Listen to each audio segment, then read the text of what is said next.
Projectile में हमने you speed से तो थ्रो किया था, थे यू कॉस थीटा, कुछ वर्ड है आप मेरे साथ बोलेंगे भी समझेंगे भी।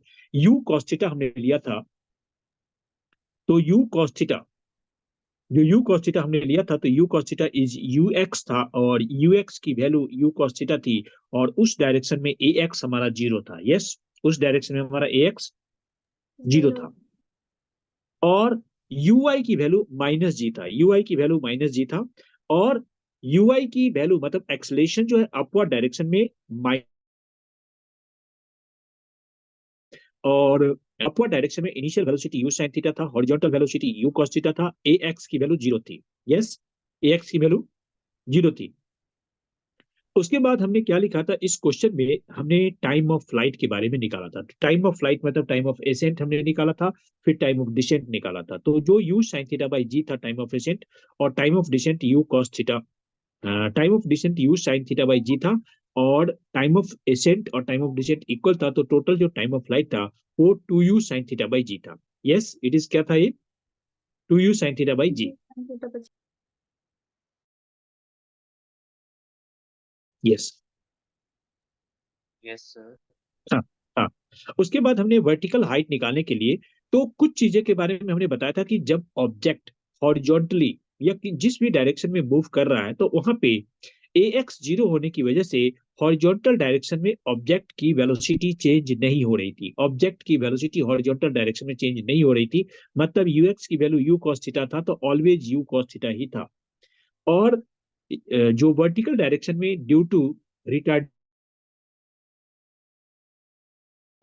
हो रही थी, और हाईएस्ट पॉइंट पे वर्टिकल वेलोसिटी जीरो था, उस कंडीशन का यूज करके हमने we square equal to you square plus two A, V square equal to you square plus two A S का यूज करते हुए हमने वर्टिकल हाइट का फॉर्मूला निकाला था, जो h equal to you square sine square theta by two g आया था।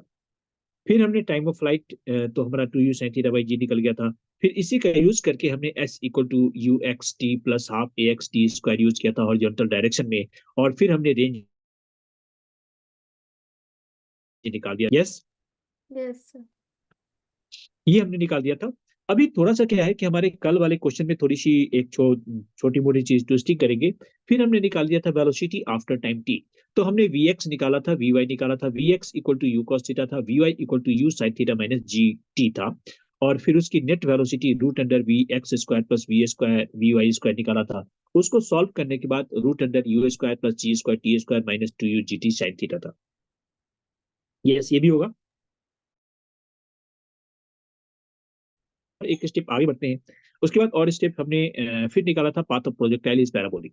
जब पाथ ऑफ प्रोजेक्टाइल हमने पैराबोलिक निकाला था, तो उस कंडीशन में क्या निकाला था कि हमने path of projectile is parabolic निकाला था, तो हमें क्या क्या मिला था उन चीजों को समझ ली हमने।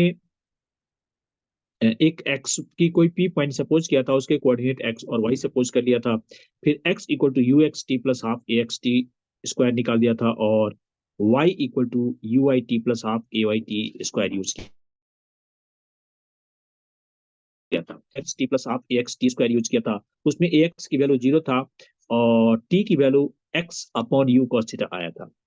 जो दूसरे वाले इक्वेशन में यूज किया था, y equal to u sine theta t minus half g t square, जिसमें टी की वैल्यू आपने जो पहले वाला था x upon you cos theta put किया था। Finally formula y equal to x tan theta minus g x square upon two you square cos square theta आया था, और ये इक्वेशन इक्वेशन ऑफ पैराबोला का था। सर वो यस, ये कॉस्ट इक्वेशन कॉस स्क्वायर है ना, देखो लास्ट में जो है ना टी स्क्वायर होता, तो टी स्क्वायर की वैल्यू क्या था, x upon you cos theta था, तो उसका स्क्वायर होना है ना, तो x square upon you square cos square theta है। ओके। तो अगर कोई लिखने में गलती हुई होगी तो उसको आप सुधार भी कर सकते हैं। ठीक है, अभी ये जो भी चीज मैंने बताया है, ये ऑलरेडी पीछे अगर मैं स्क्रीन में निकालूं, तो ऑलरेडी स्क्रीन में वो सारी चीजें दिखेगी।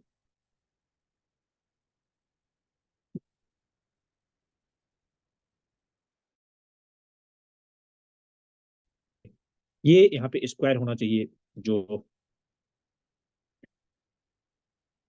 ये वाला पोर्शन स्क्वायर होना चाहिए, क्योंकि यहाँ पे मैंने बताया था ये वाला पोर्शन है।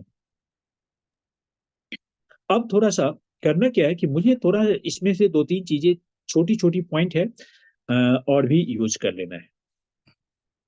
क्या क्या छोटी छोटी पॉइंट है उसके ऊपर बात करते हैं। यहाँ पे तीन चार क्वेश्चन हम करते हैं। सबसे पहला नंबर क्वेश्चन, आपने जो हॉरिजॉन्टल रेंज निकाला था, आपका horizontal range u square sine 2 theta by g आया था हॉरिजॉन्टल रेंज का फॉर्मूला। यस। और दूसरा, इस फॉर्मूले को और एच आपने बताया कि u square sine square theta by 2 g हो गया, time of flight 2u sine theta by g हो गया, and y equal to x tan theta minus g x square upon 2u square cos square theta हो गया। ये parabola के लिए represent हो गया, जो आफ्टर टाइम t था वो u square plus g square t square minus 2u g t sine theta हो गया। ठीक है, अब इस सभी कंडीशन को जरा समझिए आगे। अब आपसे एक क्वेश्चन है, शायद आप जानते भी होंगे, फिर भी मैं इस चीजों को बता रहा हूँ, मुझे बताना चाहते हैं एक बार। यहाँ पे तीन क्वेश्चन मैं बता देता हूँ। Condition one, condition for maximum horizontal range.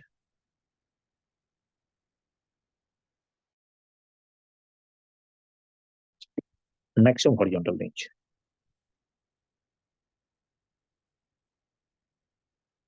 याद है?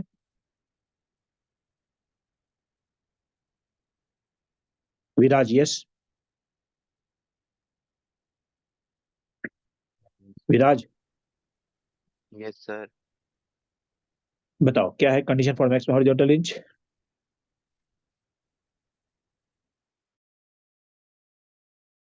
Sir Kritika, you square sign.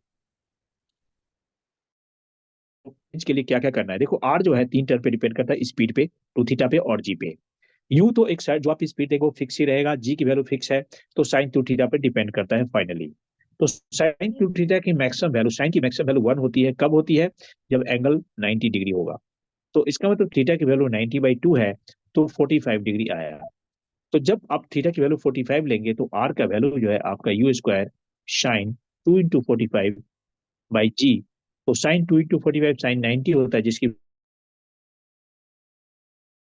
Value 1 है। तो एडिशन क्या है कि जब आप एंगल 45 डिग्री पे थ्रो करेंगे तो आर मैक्सिमम होगा। आर मैक्सिमम के लिए थीटा 45 होना चाहिए। ये कंडीशन है, याद कर लेना है, लिख भी लेना है।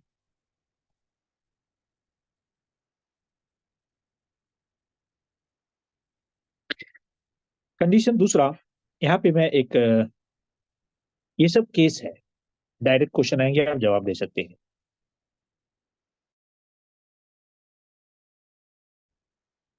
Equal to you square sine 2 theta by g. देखो, अगर आपका एंगल ऑफ प्रोजेक्शन एक बार थीटा है और दूसरी बार 90 - थीटा है, एक बार थीटा और दूसरा 90 थीटा है। यस, एंगल ऑफ प्रोजेक्शन एक बार थीटा है और दूसरा 90 - थीटा। तो दोनों इस कंडीशन में अगर आप रेंज निकालोगे तो क्या आएगा? ये रेंज क्या आएगा? ऐसे तो मैं बता देता हूं कि अगर पहले का रेंज R1 है, दूसरे का रेंज R2 है, तो दोनों इक्वल आएगा। R1 इक्वल टू, पहले वाला case R equal to you square theta, equation one. दूसरे वाले के लिए R2 equal to you square sine 2 90 - theta by g minus 2 theta by g. ये कंडीशन है। तो साइन 180 - 2 थीटा याद है आपको क्या होता है?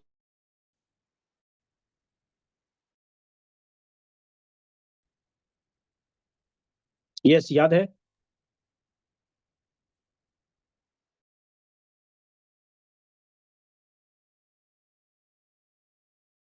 Yes sir. 180 - 2 theta sine two yes theta ही होता सर। है। तो R1 इक्वल टू R2 हो जाएगा। अगर एंगल ऑफ प्रोजेक्शन थीटा हो और 90 - थीटा हो, सेम ही रहता। ठीक है, मतलब ये है एग्जाम्पल एग्जाम्पल ऐसे डिग्री लिया और 90 माइनस 10 मतलब 80 डिग्री लिया, तो दोनों कंडीशन में R1 इक्वल टू R2 हो जाएगा। या एंगल ऑफ प्रोजेक्शन आपने 30 डिग्री लिया और दूसरा 90 माइनस 30 मतलब 60 डिग्री लिया, तो रेंज सेम ही हो जाएगा। या किसी जगह पे सपोज करो आपने 5 डिग्री दिया और दूसरा 90 माइनस 5 कितना होता है, 85 डिग्री, रेंज सेम होगा। समझ में आया चीज?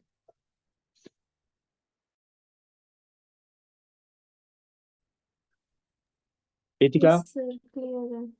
ठीक। हाँ, अब एक थर्ड क्वेश्चन जो आप लोग अभी करेंगे, मैं बताऊंगा नहीं। What is angle of projection?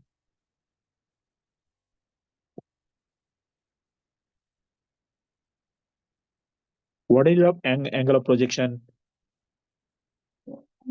if horizontal range and vertical height are equal? कितना आ रहा है बताएंगे। R और H इक्वल मैंने बताया। देखिए यहाँ पे मैंने क्वेश्चन में लिखा कि रेंज मतलब हॉरिजॉन्टल रेंज, मैंने इस क्वेश्चन में कहा कि रेंज एंड हॉरिजॉन्टल रेंज और वर्टिकल हाइट सेम है, तो R इक्वल टू H हो गया। यहाँ पे क्या है, R equal to you square sine two theta by g होता है R, और H है u square sine square theta by two g. अब इस कंडीशन में यहाँ पे देखेंगे तो यू स्क्वायर कैंसिल हो जाएगा और जी से जी कैंसिल हो गया, बचा कितना, बचा implies sine two theta by sine two theta equal to sine square theta by two. Sine two theta को आप लिख सकते हैं टू साइन थीटा और ये sign square theta by to हो गया। इसमें आप साइन थीटा को इससे कैंसिल कर देंगे और ये आ गया two cos theta equal to sine theta by two. तो इसको four cos theta equal to sine theta हो गया, then cos theta, sorry, four equal to sine theta by cos theta हो गया, जिसको आप टेन थीटा कहेंगे। मतलब tan theta equal to four tan inverse four हो गया। Yes, theta equal to tan inverse four हो गया।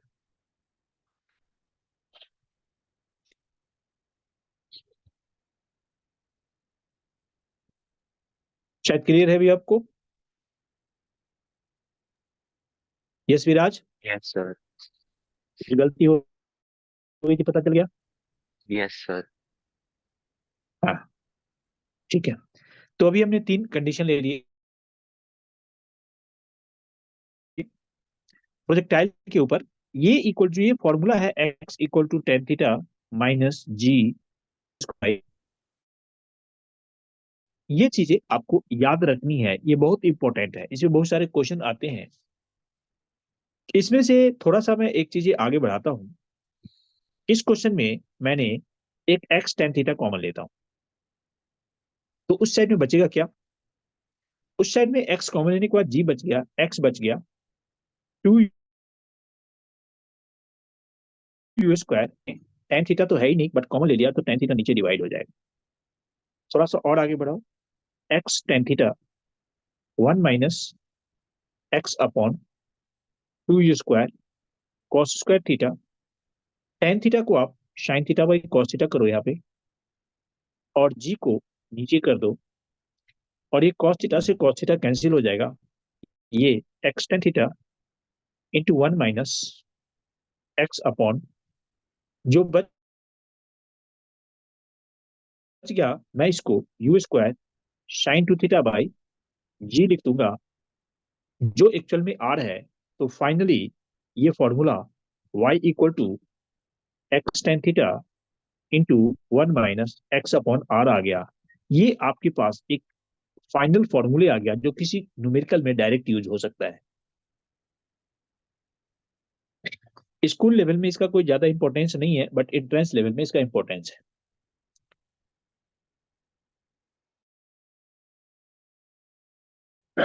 कर दिया जिसपे डायरेक्ट क्वेश्चन कंपटीशन में भी आएंगे तो आप कर सकते हैं।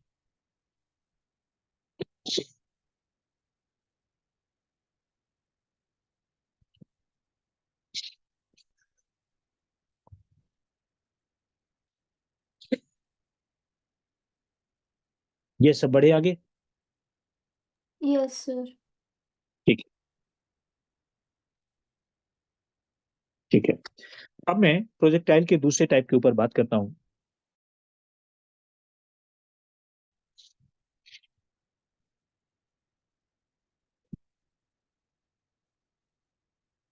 अच्छा, सॉरी, एक मिनट।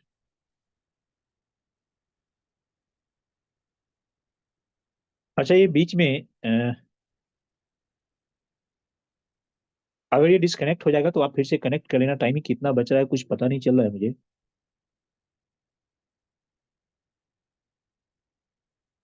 ओह सॉरी, 1 मिनट का टाइम बच रहा है।